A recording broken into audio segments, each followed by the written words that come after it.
The young and the restless spoilers in the dim glow of a hospital room filled with the persistent beep of monitoring machines. A crisis of unimaginable proportions was unfolding. Sharon lay motionless on the bed, her face pale, her chest barely rising and falling, and her eyes seemingly closed to the world. It was a moment that silenced every heartbeat in the room, a moment that demanded immediate action. Amid the tense atmosphere, one figure refused to yield to despair: Phyllis. With an unyielding resolve and an acute awareness of the stakes, Phyllis sprang into action.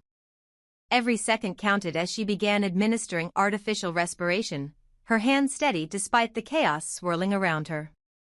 Her fingers pressed firmly in rhythm with the desperate need to keep Sharon alive.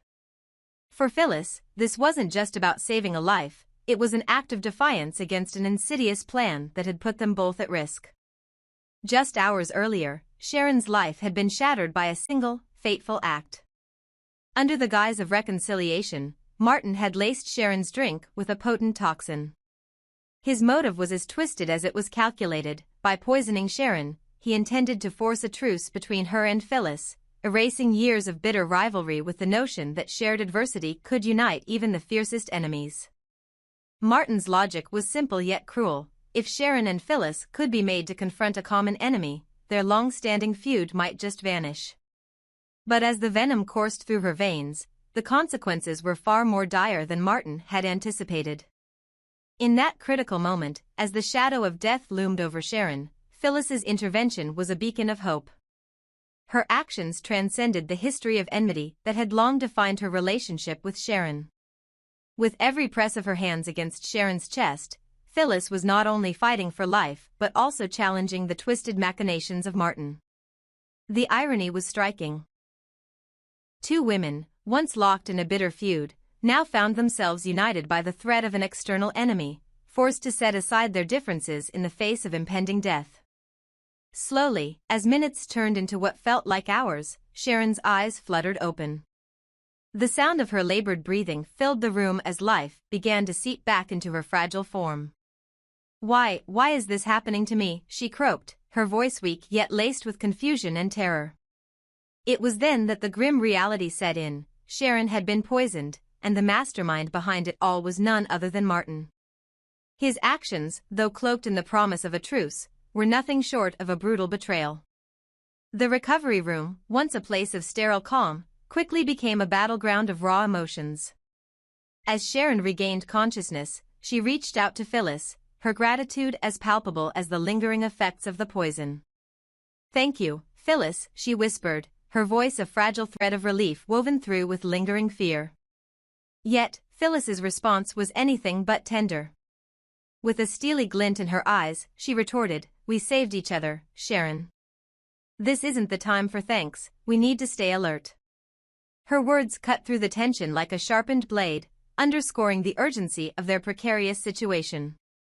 The shared ordeal ignited a fiery determination within them both. In unison, their voices rose in defiance as they addressed the unseen hand that had manipulated their fates. "Come out, you bastard," they shouted together, their unified cry echoing off the cold, hard walls of the room. "If you want to finish us off, then do it openly. Why hide behind shadows and deceitful tricks? There's nothing honorable about your underhanded methods." Their combined fury was a declaration, a promise that they would not be pawns in Martin's dangerous game. Little did they know, their every word was being monitored by Martin himself. In the secrecy of his darkened control room, he leaned back with a self-satisfied smile, his eyes gleaming with malice. Through the lens of his phone, he had witnessed every heart-stopping moment, every act of defiance. His laughter, a sound both sinister and triumphant, filled the space around him as he mused, "At last, my plan has come to fruition."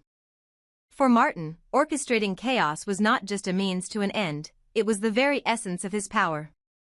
In watching Sharon and Phyllis confront their mortality in each other, he had achieved what he set out to do, a twisted unity born out of shared peril. As the adrenaline of the moment slowly ebbed, the gravity of their situation began to set in. Sharon's poisoning was not merely an act of random cruelty, but a calculated maneuver designed to force reconciliation through the crucible of shared survival. The revelation was as bitter as it was enlightening. In the face of Martin's dark intentions, the petty grievances and long-standing grudges between Sharon and Phyllis began to lose their sting. It was a stark reminder that in a world where betrayal lurked in every shadow, the only certainty was the need to fight for one's own survival. In the aftermath of that fateful night, as the wail of approaching sirens grew louder and the chaos of emergency responders filled the corridors, Sharon and Phyllis found themselves standing at a crossroads. The crisis had forged an unbreakable bond between them, a bond that, while born out of necessity, held the promise of a powerful alliance. The two women, once adversaries, had now become reluctant comrades in arms. They realized that survival required more than individual heroics. It demanded unity, vigilance, and an unyielding determination to defy those who sought to manipulate their destinies. "We have to be more than just survivors," Sharon said, her voice steadier now, the fear replaced by a resolve to reclaim her life. "We have to take control of our fate. We cannot let Martin or anyone else dictate the terms of our existence." Phyllis nodded in agreement, her eyes reflecting the fierce determination that had seen her through countless battles. "This is just the beginning," she declared. "We will uncover every hidden scheme, every lie, and we will confront them all. No one will dare play us against each other again." Martin's laughter still echoed in the recesses of his hideout, a chilling reminder that his machinations were far from over. Every step he took was part of a larger, more insidious plan, a plan to dismantle the barriers between his enemies and mold them into instruments of his own dark agenda. For him, chaos was the currency of power, and the lives of Sharon and Phyllis were mere pieces on a chessboard in a game where the stakes were nothing less than absolute control. As dawn broke over the horizon, casting long shadows across the city, Sharon and Phyllis made a silent pact. They would no longer allow themselves to be manipulated by the schemes of others. Their alliance, forged in the crucible of near death and betrayal, was now their greatest weapon. They would stand together, confront the darkness head-on, and ensure that Martin's twisted plans would crumble under the weight of their combined strength. In the cool light of early morning, as the scars of the night's events began to fade into memory, the two women looked toward a future that was uncertain yet filled with promise. They knew that the road ahead would be treacherous, paved with secrets, lies, and the ever-present threat of further poison. But armed with the hard-won lesson that trust was a luxury reserved for those who had truly earned it, Sharon and Phyllis vowed to reclaim their power and rewrite the rules of the game. This is not merely a tale of survival, it is a saga of transformation, where even the deepest wounds can give birth to an unbreakable bond.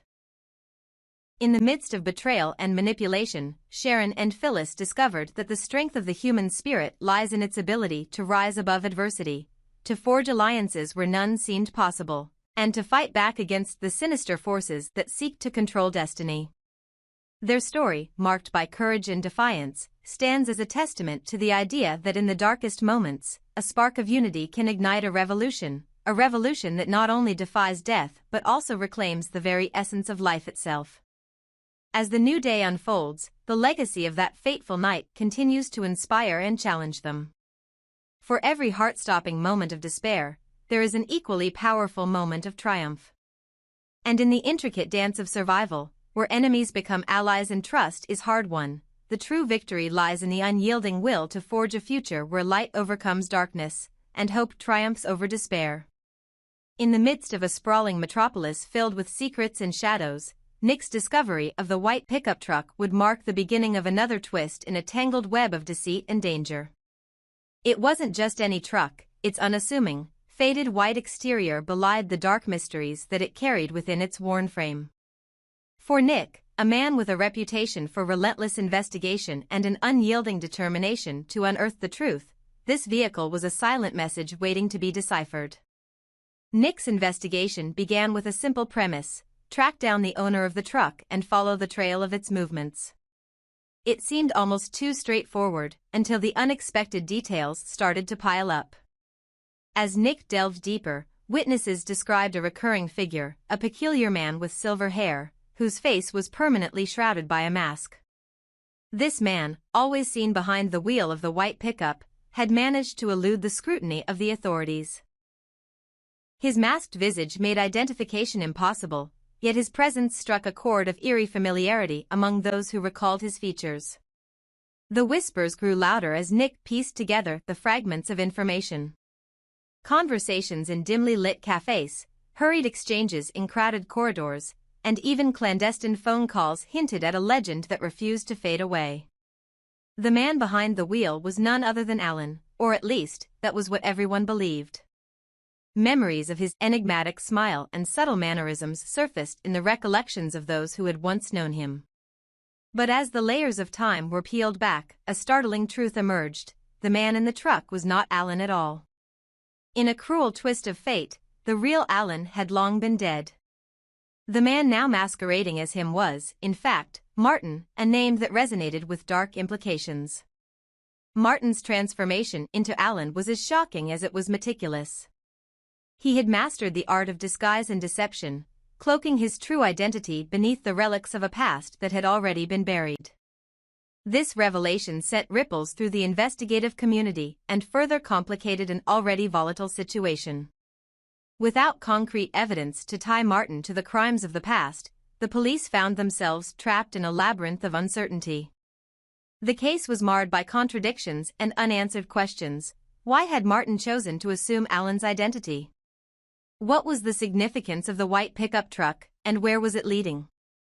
For Nick, the answers were not merely academic, they were a matter of survival. His frustration was palpable.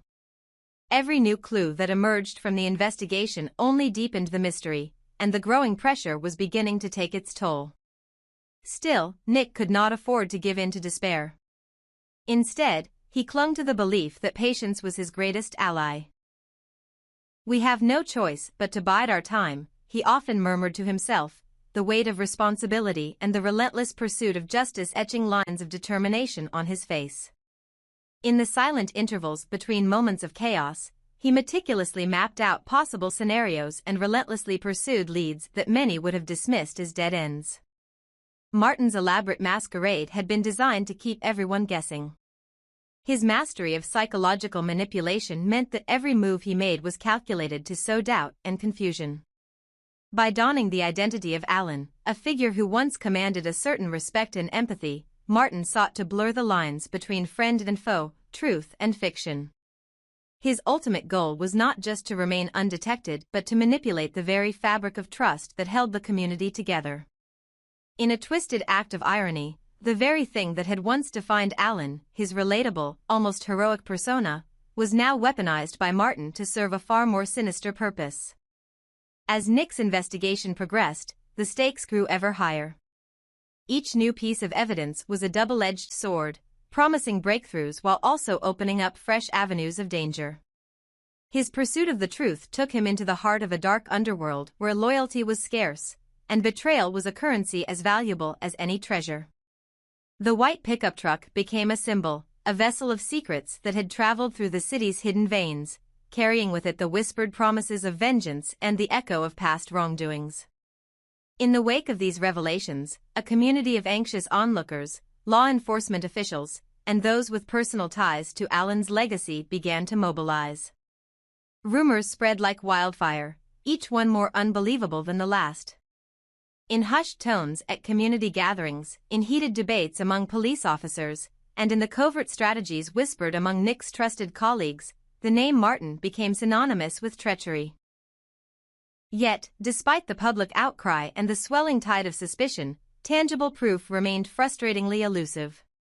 Without solid evidence, Martin continued to move like a ghost, always one step ahead, always shrouded in the protective aura of his stolen identity. For Nick, the journey was as much about confronting his own inner demons as it was about uncovering Martin's true intentions. The relentless pressure, the burden of uncertainty, and the constant dance with danger had pushed him to the brink. But in those moments of solitude, as he pored over documents, surveillance footage, and every scrap of information available, he found solace in the one constant truth: the search for justice was never in vain. Even when the odds were stacked against him, Nick's commitment to the truth burned brighter than ever. He knew that every moment of perseverance, every late night spent chasing down leads, would eventually culminate in a revelation that could upend the carefully constructed facade of deception. The white pickup truck, with its silent testimony to the secrets it had witnessed, now stood as a testament to the fragility of truth in a world ruled by masks and mirrors. It symbolized the intersection of past and present, a reminder that the legacy of those who had come before could never be entirely erased. Martin's audacious act of assuming Alan's identity was not just a clever ruse, it was a statement. It was a declaration that in the realm of power and betrayal, nothing was ever truly as it seemed. As the days turned into weeks, Nick and his team continued to monitor the truck's movements, each detour and every stop providing new insights into Martin's elusive agenda. Their patience, born out of necessity and tempered by the harsh realities of their profession, was their most valuable asset. "We must remain calm and vigilant," Nick would remind his team.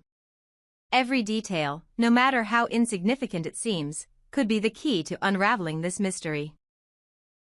In this high-stakes game of cat and mouse, where every shadow held a secret and every glance concealed a hidden motive, Nick understood that the path to justice was paved with uncertainty.